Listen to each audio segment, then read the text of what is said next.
Nigeria.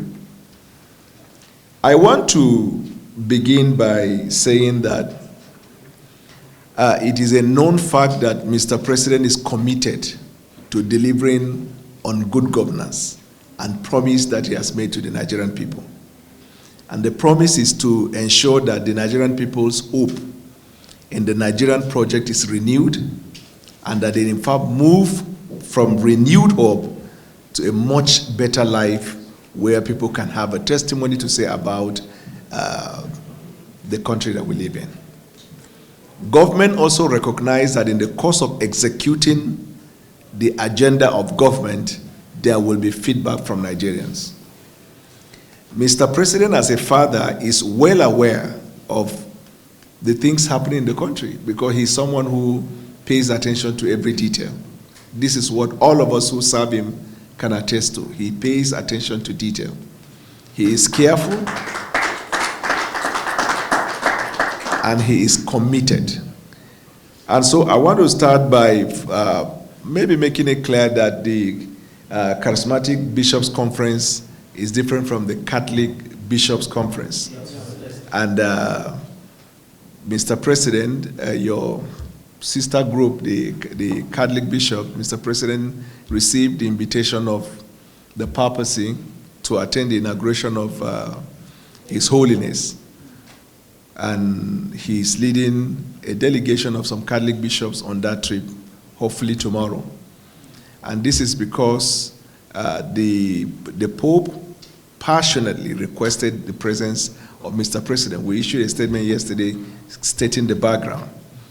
And then this morning I woke up, then I saw from one of the newspapers, they said that the President is going to Italy with a bragging right of having over 60% of appointment people who are from the Christian extraction. Now, while for the optics of what they say, the President doesn't look at appointment or governance on the basis of religious bias, he doesn't look at it on the basis of tribal bias, he doesn't count to say this number over this. He believes that equity should be delivered, where the Nigerian people will have hope in the country that they belong to.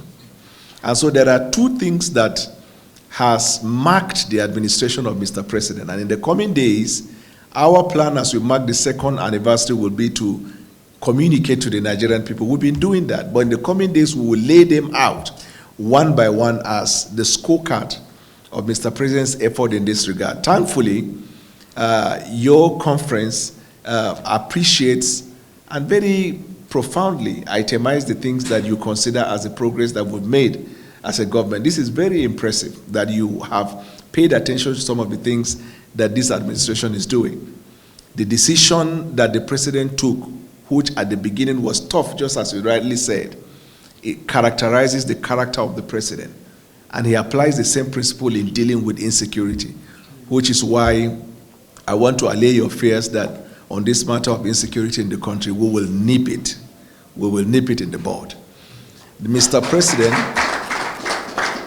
on all of Mr. President's trip around this country, whenever he appears in that town, the first thing Mr. President does is to charge the armed forces and the security personnel in those states and make his directive clear. We give no room or tolerance to any form of evil. The perspective with which Mr. President looks at insecurity is not colored by the prism of religion. Every crime is a crime irrespective of who commits it.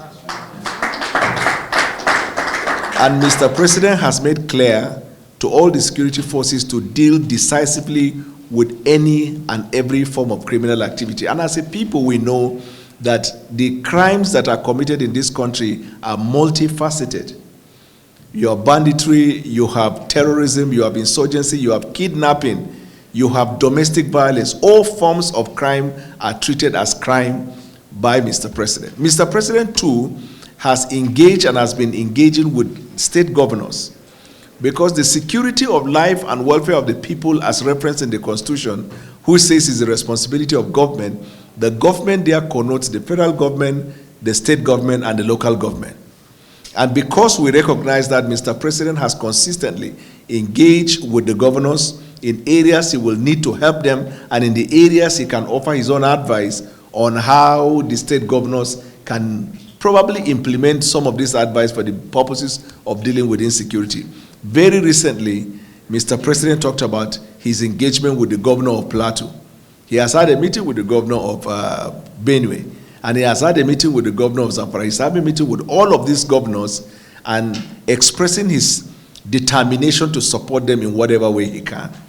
Also urging the governors at their own level to do what they need to do to deal with the root causes, because if you don't deal with the root causes, then whatever you deal with today comes back again. You deal with today comes back again. But when you deal with the root causes of this insecurity, you can have a better country. I have a difficult answer to a question you asked, my Lord. Is it possible that there will be no insecurity in Nigeria? Very sadly, the answer is no. The reason is because as pastors and as ministers of the gospel, you know that you have been called to preach and save people to the kingdom. The more people you save, the more people you need to save again. The more demons you cast, the more spirits you need to cast. This is exactly the way insecurity is. All over the world, whether in America, there is no country of the world where they've dealt 100% with insecurity, because it keeps manifesting itself. But the duty of government is to ensure that the citizens of that country, they have a secured life to pursue their dreams and goals. And that is what the president is committed to. And with the help of pastors and bishops, praying for the government and playing your part, just like the way you express your concern about issues, it helps the government to know the feelings of the people, so the government can double its effort in the fight against any form of insecurity. So this will be my immediate response. And then you talked about broad-based national consensus. Now, dealing with insecurity, in my view, it is not just the job of the federal government. Because the world over, the countries that have been able to deal to a large extent with insecurity, they are oftentimes the countries that have generated a national consensus, meaning that all of us have agreed that evil is evil.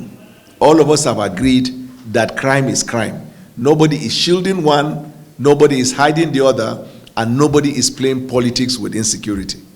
So this is the perspective with which government looks at things.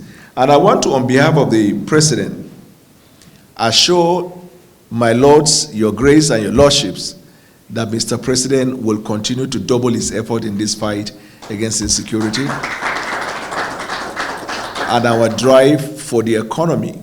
We do not want to bore you, but we have seen the result and the fruit of those decisions that the president took when he took the oath of office. Because when he came to the presidency, there were limited resources. In fact, little or no resources on ground. The states, 27 states, could not pay salaries because they had limitations of resources. Our schools, everyday strike. The youth corps members suffer in every city. The students have the problem of paying their school fees.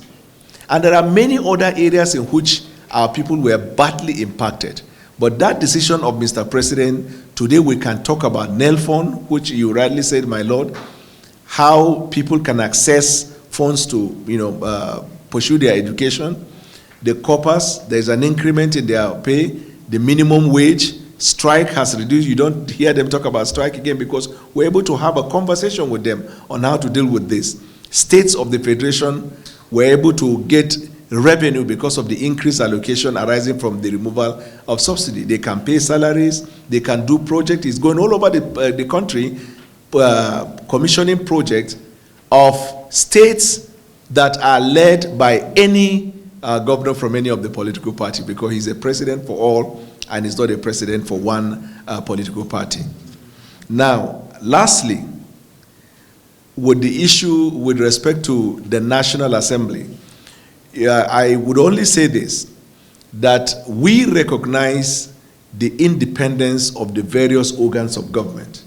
That is the executive, the legislature, and the judiciary.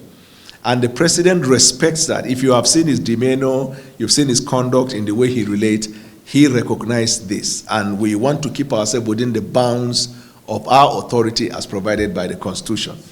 So, if you permit me to be a bit informal, I will say, my Lord, that this is not actually the venue to discuss National Assembly.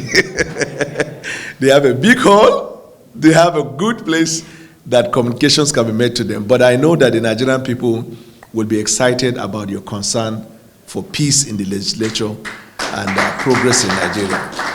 So I want to thank you, and I accept the invitation to come and speak on Christians in politics, or Christians and politics, on the subject. I think the subject is good because we need every Nigerian, Muslim, Christian, any religion, to participate in politics, in deciding who is your leader, in deciding how you want the government to govern Nigeria. And so when a privilege like that comes, we will go and communicate our understanding of that. Regarding your letter, I will forward the letter to my boss, our principal. And I want to extend the best wishes of Mr. President to you. You are citizens, first citizens of the country, and the leaders and fathers of faith. And we recognize that and we respect that. So finally, I want to thank you most profoundly for coming today. And we believe that in the coming days, there will be more engagement for the good of all of us. Thank you very much. And that's a positive commitment from the SK Policy Communication